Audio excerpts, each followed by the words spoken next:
Have you ever wondered what happens when a king's fury meets a queen's deceit?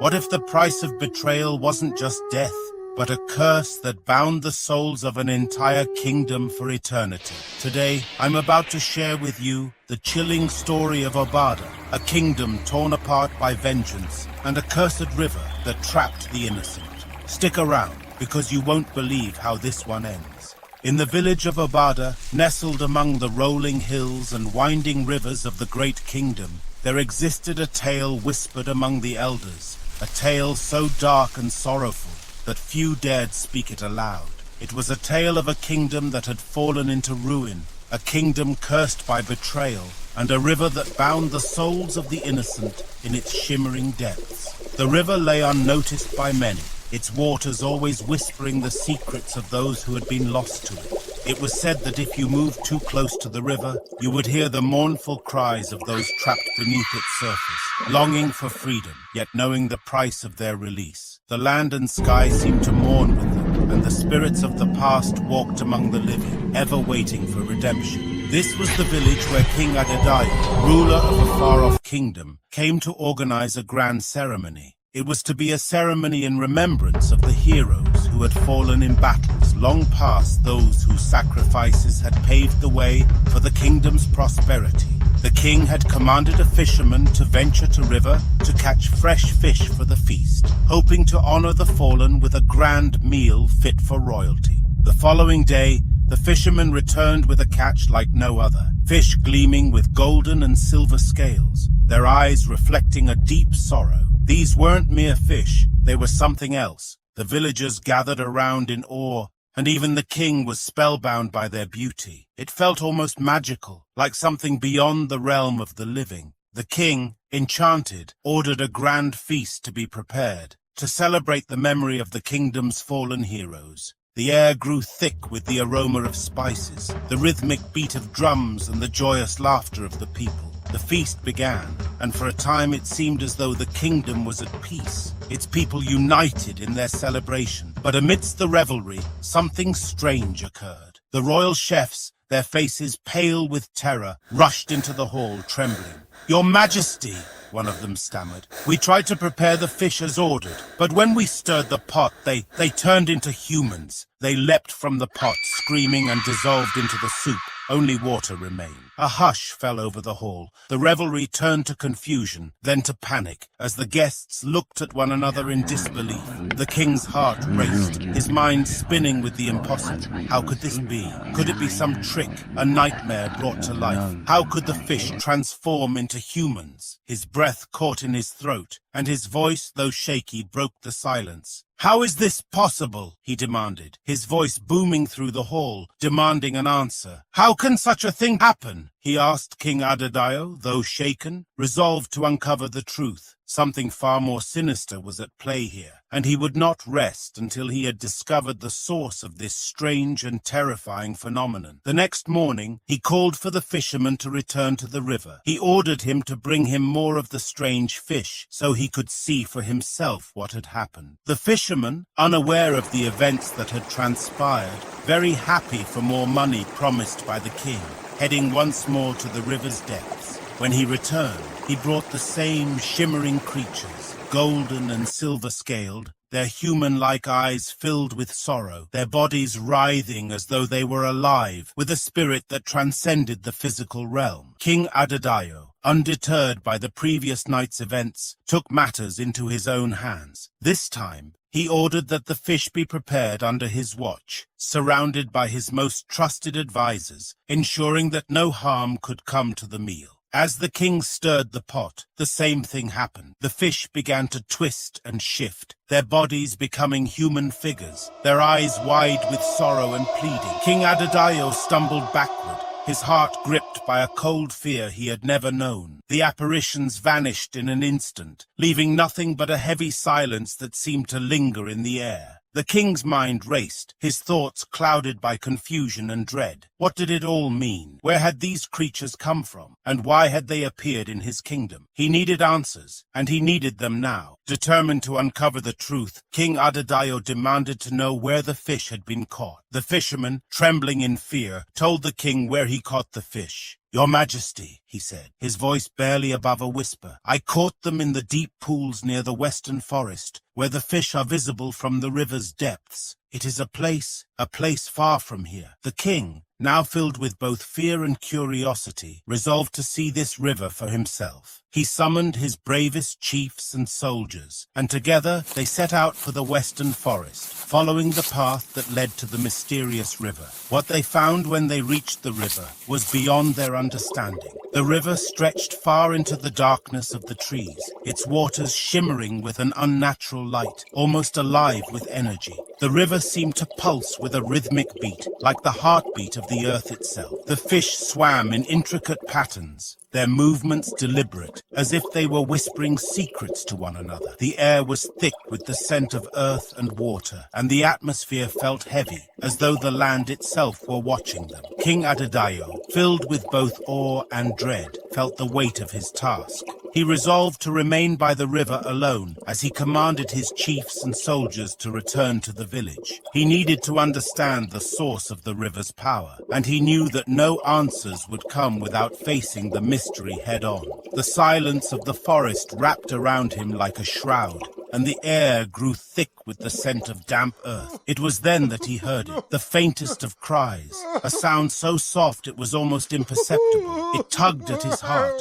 a sorrowful sound that seemed to call to him. Following the sound, he discovered a dilapidated hut, its walls crumbling with age, its roof barely standing. Inside the hut sat an old man, hunched with sorrow, his eyes bloodshot from years of weeping. "Who are you, old man?" King Adedayo asked softly, his voice filled with compassion. "Why do you weep so?" The old man's eyes slowly rose to meet the king's, and with a voice as frail as the wind, he began his tale. His words, though quiet, were heavy with the weight of sorrow and regret. "I was once King Bolagad," he said, his voice quivering with grief. "I ruled this land, blessed by the god, loved by my people. I had a queen, Queen Na, and 2 children who were the light of my life. But everything changed one fateful night." The old king's words poured out, each sentence laden with grief. King Adedayo listened, his heart aching with the pain of the old king's story. "I overheard a terrible secret," King Bolagad continued. "One of my maids confessed to her fellow that my queen,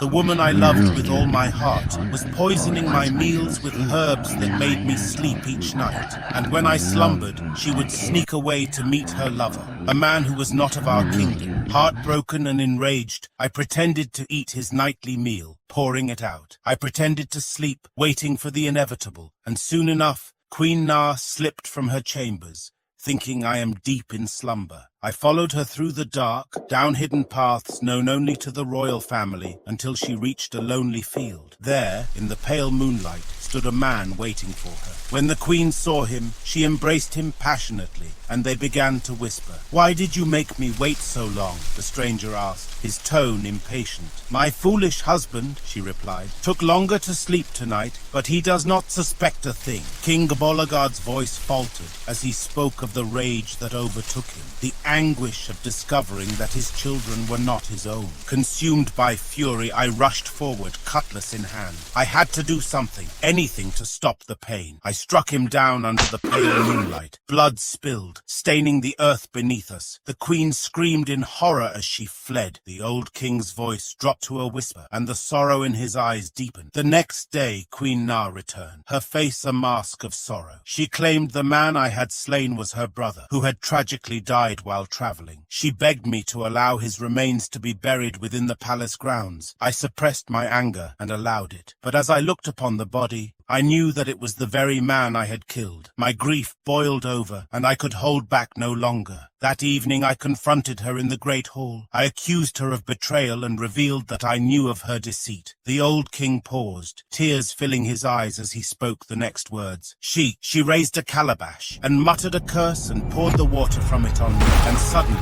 my legs were turned to stone while the upper body remained human. Immobilized, I watched helplessly as she cursed the entire village, transforming its people into fish, their humanity trapped within the river. Since the day I cannot change my position. From that day on, Queen Na returned each dawn to beat me, taking delight in my misery. Her hatred grew as she would stand by the grave of her dead lover, begging for his return, her bitterness slowly consuming the land she had once ruled. King Bologade's voice cracked with sorrow as he finished his tale, and King Adedayo, filled with compassion, placed a hand on the old king's shoulder. "This curse," the young king murmured, his voice resolute, "it will be undone. I will help you. I swear it." The old king, his eyes clouded with years of suffering, gave a weak but hopeful nod. "The queen, she comes every morning to perform a ritual." King Adedayo did not hesitate. He had come this far, and he would see the curse broken, no matter the cost. That very night, as the moon hung low in the sky, he hid near the grave of Queen Na's lover. Armed with his trusted Bantu musket, he lay in wait, his heart pounding with anticipation. The forest around him was eerily still, the only sounds the distant rustling of leaves and the gentle flow of the river. As dawn approached, the air grew thick with tension. At dawn, Queen Na arrived, as she did every morning, with a cane in hand. She lashed at the chained King Gabolagade, who endured the punishment, his pleas for mercy falling on deaf ears. Despite his suffering, the queen's cruelty remained unmoved. Satisfied, she turned and made her way to the grave of her deceased lover. With a desperate fervor, she began calling out his name, her voice echoing in the cold morning air. Suddenly, from the depths of the tomb, a voice responded, sending a chill through her spine. Queen Na froze, her face twisting in shock, but the hope of seeing her lover again drove her forward, making her desperate to hear more. She leaned closer, straining to catch every word. "I am at the gate between heaven and earth," the voice whispered, hoarse and hollow, echoing from beneath the soil. "But I cannot pass through. The keeper of the gate says I cannot return, unless you, my dearest, right the terrible wrongs you have done." Queen Na's eyes widened, confusion and hope battling within them. What wrongs? I did it all for you," she cried, her voice breaking as she dropped to her knees. The voice paused, its tone heavy with a sorrowful weight. "You know the truth, Na," it said slowly. "The keeper says the curse you placed on the village and the suffering of King Gabolagade bind me here, between the living and the dead. You must undo what you have done, or I will be lost forever, trapped in this cold earth, neither dead nor truly alive." No. Queen Na's fingers clawed desperately at the loose soil, dirt caking her hands. "I can't lose you again. I'll do anything you ask. Just tell me how to bring you back." The voice grew firmer, more insistent. "Release the village from your curse. Free King Gabolagad from his chains and restore him to his rightful place. Only then can I come back to you. Only then will the gatekeeper let me return." Tears streamed down Queen Na's face, streaking the dirt that had smeared on her cheeks. "I was blinded by love," she confessed, her voice barely a whisper. "I cursed them all. For you, for us. Undo it, Na," the voice commanded softly. "Undo it, or you will never see me again. I stand at the very edge, but I am held back because of your sins. Right what you have wronged, and I will be set free." Queen Na's face contorted with grief and desperation. She shook her head, her body trembling as the weight of her action sank in. She had destroyed an entire village, caused unimaginable pain, all for the revenge of her lover. With a shuddering breath, she stood up, wiping the dirt from her hands. Her eyes, once cold and cruel, now shimmered with guilt and sorrow. She knew what she had to do. Queen Na's heart was pounding as she pulled herself away from the grave, her eyes ablaze with fury, not guilt. She is ready to do everything to have her lovers again. She clenched her fists, marching toward the river with the calabash of enchanted water. She didn't care about the village, didn't care about the lives she had destroyed, or the families she had torn apart with her dark magic. Her only concern was undoing whatever it took to bring back her lover. She had cast the curse with her will alone, and now she would break it, if only to satisfy the selfish longing gnawing at her soul. The village, wrapped in shadows and deathly quiet, seemed to mock her as she walked. The mist swirled around her ankles like ghosts of those she had betrayed, but Queen Na's face remained stony, her eyes cold and fixed on her goal. When she reached the cursed river, the water was as black as the sky above, a haunting reflection of her own deeds. Her lips curled in a sneer as she raised the calabash high, her voice echoing with the raw power of her magic. "Let the curse be undone," she growled.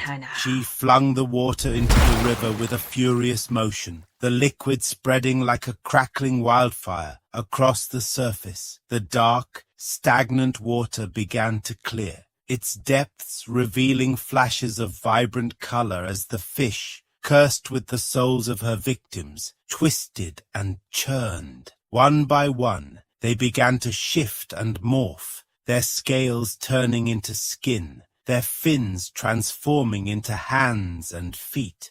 Soon, the riverbanks were filled with gasps of the newly restored villagers, drenched, bewildered and stunned by their unexpected salvation. They stared at Queen Na, some in fear, others in disbelief, but she met their gazes with cold indifference. Her eyes narrowed as she turned away from them and strode toward the rocky formation of King Bolagade. A twisted satisfaction lit her face as she approached, knowing that he would be forced to witness the lengths she would go to for her beloved, however dark the path. With a swift motion she drew out a vial of glowing water and poured it over King Bolagade's stone-encased legs. The stone hissed and cracked, breaking away like shards of ice. His legs, now freed, buckled slightly as he regained his strength, but his face remained grim, his eyes piercing her with a hatred as fierce as the day she had cursed him. "See," she said, a sharp smile tugging at the corner of her lips.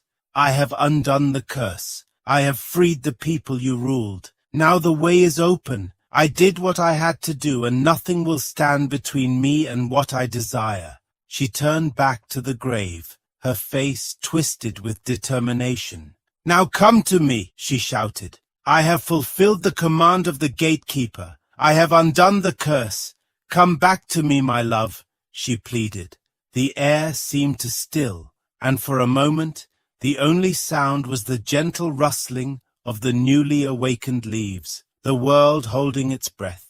Then a voice, low and distant, echoed from the depths of the grave. The hidden king told her to move closer as she did. The hidden king, lying in the darkness, adjusted his grip on the local gun. His heart pounded as he watched her vulnerable figure, bent over with desperate longing. He knew that this was his only chance. He had to rid the world of her malevolence forever. The king took a deep breath, his eyes narrowing as he aimed carefully at her chest. Then, with a quick, decisive pull of the trigger, a loud bang echoed through the forest. The queen froze, her eyes wide with shock, her lips parted in disbelief as she staggered back, clutching her chest. Blood stained her hands as she stared down at the wound, unable to comprehend how this had happened. Her voice, usually so full of wicked power, was now reduced to a faint whisper. "But how?" she stuttered, falling to her knees. The hidden king stepped out of the shadows, his face grim and resolute. "For the lives you ruined and the souls you trapped, your reign of terror ends today," he declared, his voice steady and cold. The witch queen's eyes rolled back, and with a final gasp, she collapsed onto the ground, lifeless. A dark, oppressive cloud that had hung over the forest seemed to lift instantly. The very air felt lighter, as if the curse itself had finally been shattered. The king who had been cursed, the one who had watched helplessly as his kingdom was turned into a lake of fish, cried out in relief as the last trace of the witch's magic vanished. His body, which had been half stone and half flesh, was restored in a flash of bright light. He staggered, looking at his now human legs, tears of joy streaming down his face. "Thank you, my friend," he said, his voice choked with emotion. He bowed deeply before the other king, who had risked his life to save him. With the curse lifted, the transformed villagers emerged from the lake, blinking in confusion as they returned to their human forms. They were weak and disoriented, but alive. Many fell to their knees, their hands raised in gratitude towards the heavens. Children cried for their parents, and families reunited with joyful tears. It was a scene of celebration and relief, a renewal of life. The old king, now fully restored, stood at the edge of the lake. His once broken heart was filled with hope as he saw his people return to him. He raised his arms and called out to the villagers, "The darkness that haunted our land is no more. We are free." The crowd erupted in cheers. The two kings walked back to the village, side by side, a bond of brotherhood forged in the fires of struggle and redemption. The village celebrated for days, the memory of the evil queen fading like a bad dream. A new temple was built at the edge of the lake to honor the courage of the king who had saved them, and to remember the lessons learned from their trials. The cursed lake, once a place of despair, became a sacred site for the villagers, a reminder of resilience and the power of justice over deceit. The two kings ruled together, united in wisdom. They vowed to lead with compassion and fairness, knowing how easily betrayal and darkness could take root if vigilance was lost. As for the cursed palace, it stood empty and abandoned, a haunting reminder of the witch queen's treachery. No one dared to go near it, and eventually nature reclaimed the walls, covering them with vines and wildflowers. The villagers spoke of it only in hushed whispers, telling stories to their children about the dangers of unchecked ambition and deceitful hearts. The people thrived, and the once-lost kingdom became known far and wide for its peace, prosperity, and the legends of two kings, one who had lost everything and one who had risked it all to save another. They became symbols of justice and the unbreakable spirit of those who seek truth. The village, now free from any shadow of evil, stood tall, a testament to courage, unity, and the enduring strength of humanity. Don't forget to like, subscribe, and share this story with someone who loves a good mystery. You've got your backstage pass to tales of betrayal, redemption, and the unexplainable. Until next time, my friend, keep your curiosity alive and don't get too close to strange rivers.